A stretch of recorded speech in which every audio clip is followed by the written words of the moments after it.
Hi, I'm Mark James. I'm an 8th grade math teacher here at Brockwell Middle School in Bethlehem, and I don't always dress like this. It's Friday, it's a dress down day, just full disclosure.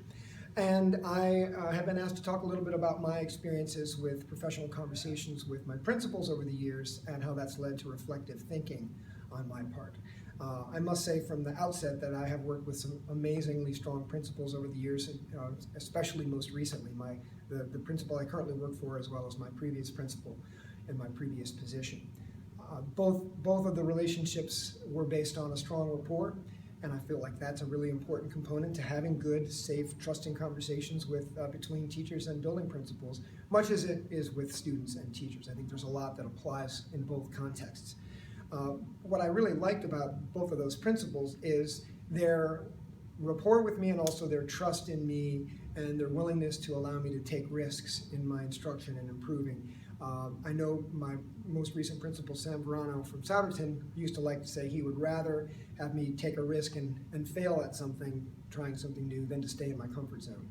So I really appreciated that, and that made me feel empowered. He liked to refer to that as a safely dangerous space, and I think that's a great way to think about it.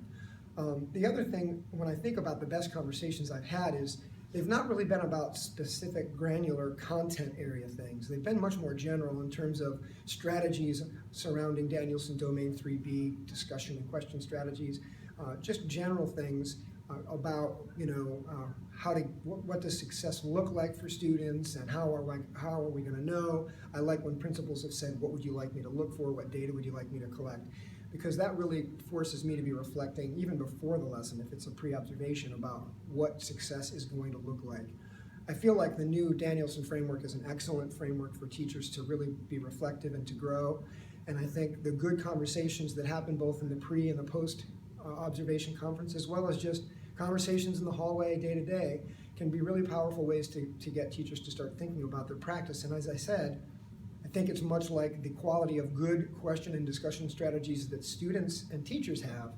The best advice that Dr. Verano gave me most recently was, as I look to possibly move into ed leadership, is to ask more questions and give fewer answers.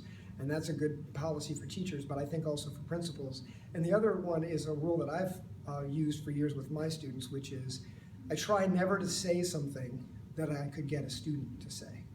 So as a principal, rather than telling a teacher you should do this, if the conversation can somehow get the teacher to come to that realization, it's a much more powerful experience.